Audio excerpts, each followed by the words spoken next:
Okay so NEET 2021 में class 11 से related syllabus से जो क्वेश्चन नंबर 2 आपका पूछा गया है वो एक स्क्रू गोज से रिलेटेड है। That a screw gauge gives the following reading when used to measure the diameter of a wire। Scale reading आपको दे रखी है 0 mm, सर्कुलर स्केल रीडिंग दे रखी है आपको 50 और कुछ स्टेटमेंट लिखी हुई है given that 1 mm on main scale correspond to 100 division on the circular scale.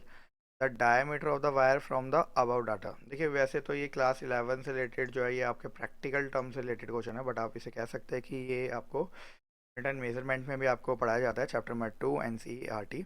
Okay, यहाँ पे आपको स्क्रू गोज दे रखा है। देखिए screw gauge, scale and vernier caliper आपको बेसिकली 3 डिवाइस होती है। हम क्लास फर्स्ट से लेके क्लास 10 तक जो पढ़ के आते हैं वो एक नॉर्मल स्केल के बारे में पढ़ रहे होते हैं, ठीक है।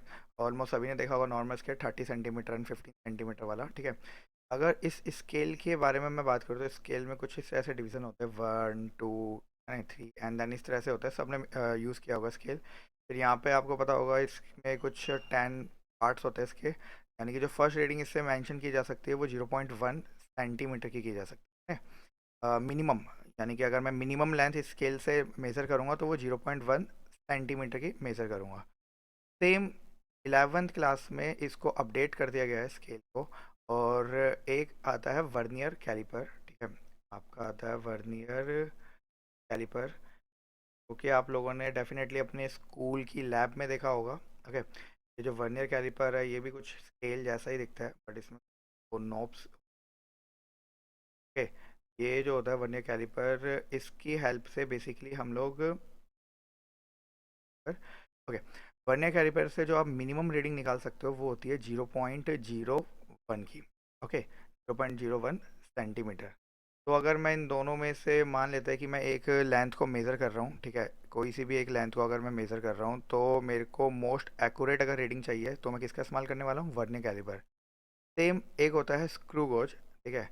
जो स्क्रू गोज है आपका, इसका इस्तेमाल भी सेम रीडिंग निकालने के लिए किया जाता है, ठीक है। ये आपका कुछ इस तरह से दिखता है, कुछ कुछ होता है। ये भी आपने डेफिनेटली लैब में देखा होगा।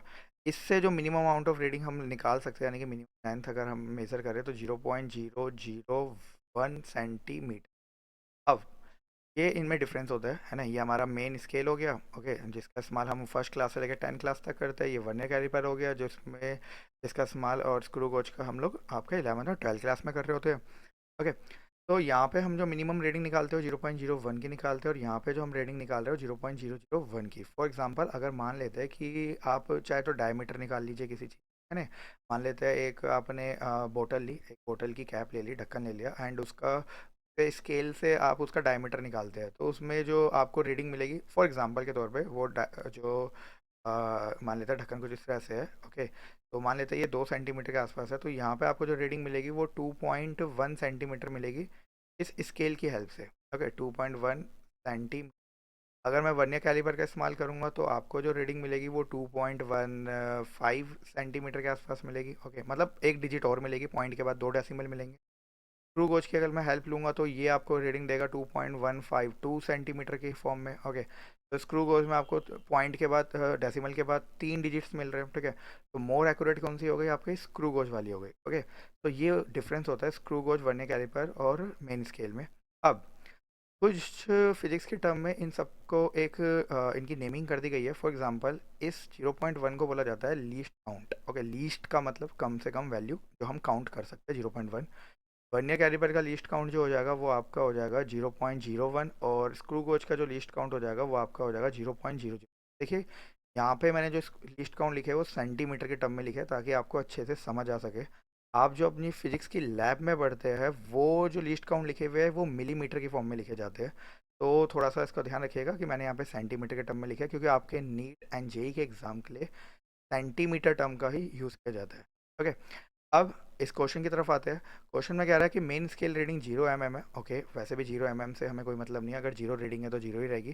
सर्कुलर स्केल रीडिंग 52 डिवीजन है, और आपको ये बताना है कि इसमें से डायमीटर कौन सा होगा, ठीक है। बाकी जो स्टेटमेंट है वो आपकी यूजलेस है, क्योंकि वो एक हाई फाई टर्म बनाने के लिए दी गई है, उसका कोई प्रैक्टिकल यूज़ नहीं होने वाला है, ठीक है। तो मैं आपको बेसिकली यहाँ पे डायमीटर निकालने के लिए सभी के लिए, तीनों के लिए फॉर्मूला बता देता हूँ, ये डायमीटर या फिर लेंथ निकालने के लिए। ओके, तो अगर आपको डायमीटर निकालना है तो डायमीटर निकालने के लिए जो बेसिक टर्म होती है यहाँ पे वो होती है MSR plus in bracket CSR into least count. Okay, into least count. Okay, so MSR means main scale reading, जो कि आपकी कितनी आई है 0, तो यहाँ पे आप लोग लिख लेंगे 0 प्लस का CSR यानी कि सर्कुलर स्केल रीडिंग, जो कि आपकी 52 डिवीजन आई है, तो यहाँ पे आप मेंशन कर लेंगे 52 multiply least count. Screw gauge के बारे में बात हो रही है तो लीस्ट का स्क्रू गोज का लीस्ट काउंट कितना है 0.001। और अगर इस पूरे को आप सोल्व कर लेंगे तो आपको जो फाइनल आंसर मिलेगा वो मिलेगा 0.052 सेंटीमीटर। उसका जो राइट आंसर हो जाएगा वो ऑप्शन नंबर 4, 0.052 सेंटीमीटर।